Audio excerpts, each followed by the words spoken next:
अच्छा 3 बार प्री निकल चुका था। थोड़ा ऐसे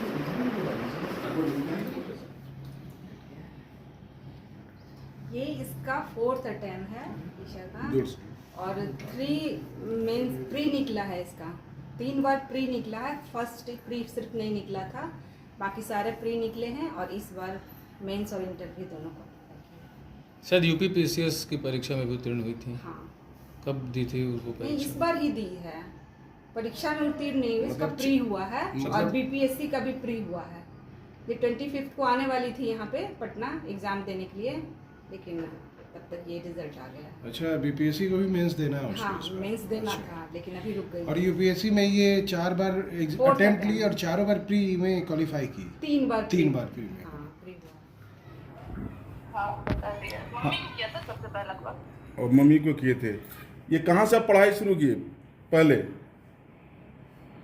डीएवी बचपन का जम्मू हाँ, डीएवी बचपन का डीएवी से जम्मू में डीएवी से पढ़ा है। उसके बाद फिर मैंने डीपीएस से लाइट चली गई, पावर कट हो गया।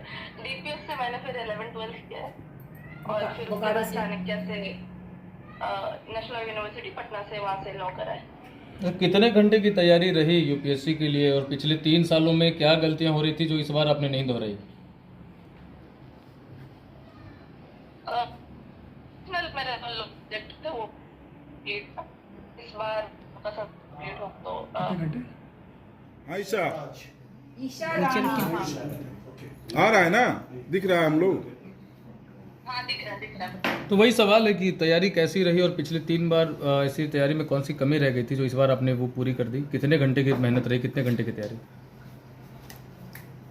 कंसिस्टेंट तैयारी होनी चाहिए। हर दिन आप 6-7 घंटे पढ़िए तो वही होती है, वैसी ही तैयारी होती है। बट लगातार पढ़ना होता है, बीच में ऐसा नहीं है कि आप ब्रेक भी ले लें लंबा। और लास्ट के बाकी सारे अटेम्प्ट में दिक्कत ये हो रहा था कि थोड़ा सा मेंस में नंबर कम रह जा रहे थे। वो इस बार ऑप्शनल सब्जेक्ट के कारण, लॉ मेरा ऑप्शनल है, उसमें थोड़े नंबर कम रह जा रहे थे। बट इस बार अच्छे से ठीक है, अब अभी जो है सो वही है। बट हाँ सेटिस्फाइड हूँ। बट अगर होगा तो आप, क्योंकि मेरे पास अटेम्प्ट बाकी है तो मैं और रैंक इम्प्रूव करना चाहूँगी तो कर सकती हूँ। मैंने करेंगी आप? हाँ करूँगी, कोशिश अच्छा 3 असफलता कहीं ना कहीं मॉरली भी लोगों को तोड़ देता है, उससे कैसे निकल के आई मेंटली? वो आपका खुद की थोड़ी सोच होती है कि आप खुद को मजबूत रखिए। सिर्फ पढ़ाई पे ध्यान नहीं दीजिए, थोड़ा बाकी मेडिटेशन वगैरह करना होता है, एक्सरसाइज वगैरह करना होता है। बाकी आपके परिवार का, आपके दोस्तों का जो सपोर्ट रहता है वो तो हमेशा ही मदद करता है। माता पिता का कितना सहयोग मिला आपको? बहुत, माता पिता है तभी तो यहाँ तक हूँ मैं। माता पिता के कारण सब कुछ है। किस रैंक मैंने किस फील्ड में जाना पसंद करेंगे आप? वो तो रैंक के हिसाब से आपको मिलता है। तो ऐसे चॉइस क्या है आपका? क्या चॉइस है? चॉइस तो आईएएस ही रहेगी, पहली चॉइस। नहीं, आईएएस में किस फील्ड में पसंद करेंगी? मतलब बहुत सारा सेक्टर होता है, कौन सा सेक्टर पसंद करेंगी आप? आईएएस में कोई सेक्टर नहीं होता। आईएएस तो जनरल सर्विस होती है, एडमिनिस्ट्रेशन सर्विस होती है। उसमें तो एडमिनिस्ट्रेशन, डिस्ट्रिक्ट एडमिनिस्ट्रेशन, वही जो बेहतर है। ठीक।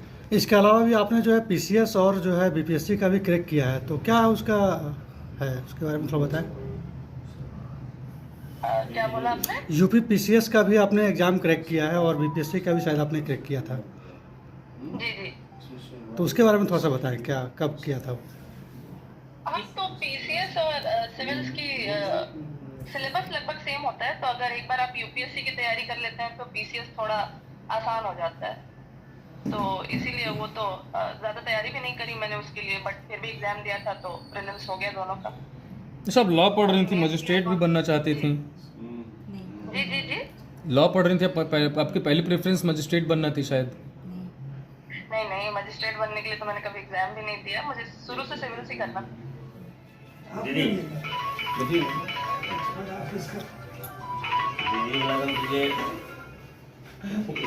बिल्कुल गुड फील कर रही हूँ सर, अच्छा लग रहा है सर। हमारी बेटी नहीं है, पूरे जम्मू जिले की बेटी है, हमारे बिहार की बेटी है, हमारे देश की बेटी है।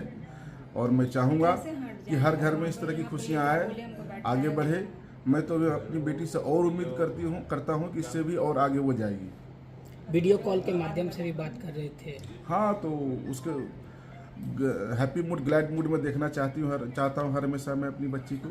इसलिए मैं बार बार उससे बात करते रहता हूँ समय निकाल करके। मना करते हैं। तो क्या फिर से उनको कुछ प्रेरणा दे रहे हैं अभी? हाँ, मैं प्रेरणा उसे दे रहा हूँ कि इससे भी आगे आपको जाना है और वो जाएगी, मुझे पूरा विश्वास है वो आगे बढ़ेगी। रैंक को लेकर भी कुछ बातचीत? टफ है थोड़ा उसमें, इसके बावजूद भी हम चाहेंगे कि वो दोबारा फिर प्रयास करे, इससे और बेहतर रैंक लाए और वो लाएगी, मुझे पूरा उम्मीद है। और क्या मैसेज देना चाहेंगे और जो अन्य युवा हैं जो तैयारी कर रहे अन्य युवाओं को तैयारी करनी चाहिए, अर्जुन की तरह भी सिर्फ आंख देखनी चाहिए क्या करना है और जुनून पैदा करना है। यूपीएससी क्रैक करने के लिए, अच्छे एग्जाम को क्रैक करने के लिए जुनून पैदा करना है। यदि जुनून पैदा कर लिए और सीधे लक्ष्य की ओर चल पड़े तो कोई रोक नहीं बेटी यूपीएससी क्रैक सकता। कर गई है, खुशी तो बहुत होगी। बेटी है भैया। जी, बहुत खुशी हो रही है। क्या कहना चाहेंगे इस खुशी के मौके पर?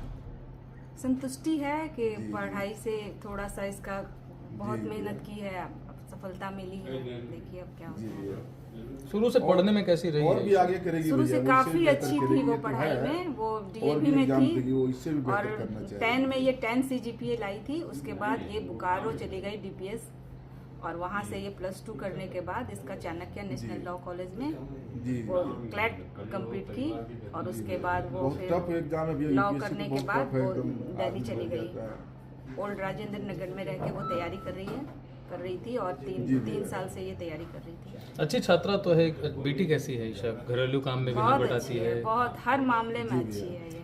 कितना खुशी है आप लोगों को? खुशी की तो बात ही नहीं है, बहुत ज्यादा खुश है। जी जी। आगे भी खुशी और कब पता और आगे चला? बढ़ेगी। आज सुबह से ही, आज पहले से पता चल जाता है कि PDF में आज आने वाला है रैंक। तो आज सुबह से ही 11 बजे से हम लोग बैठे हुए हैं कि कब निकलेगा। तो फिर लगभग 1 बजे रिजल्ट आया है। तो फिर वो बताइए, सबसे पहले हम ही को बताइए है, मम्मी को।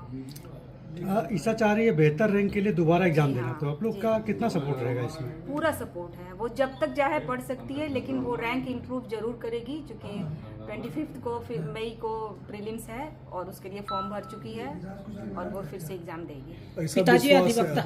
जी हाँ, पिताजी अधिवक्ता थे, इस कारण से LLB भी। LLB तो करवाए थे, लेकिन शुरू से इसका गोल विशेष आपका यही आशीर्वाद था, है। सिविल सर्विस ही था। LLB चूंकि हमको पीछे से बैकग्राउंड कुछ चाहिए था ना, क्योंकि इसको मतलब इंजीनियर बनना नहीं था और ना ही मेडिकल में इसका इंटरेस्ट था, तो ये सिविल सर्विस में ही जाना था। इसलिए इसको पहले हमने लॉ करवाया और उसके बाद से फिर से ये तैयारी में लग गए। आप भी पढ़ाई कर रही होंगी, कुछ सोची होंगी कि हमको भी कुछ बनना है, लेकिन उस जी वक्त नहीं, आप नहीं कर हम पाए। खुद भी लॉ किए हुए हैं, एडवोकेट हम भी हैं, लेकिन कभी कोर्ट नहीं जाते, घर से ही काम करते हैं सर के साथ। और मेरा बेटा भी लॉ कर रहा है, बेटी भी, मेरे पूरा फैमिली ही लॉ बैकग्राउंड है।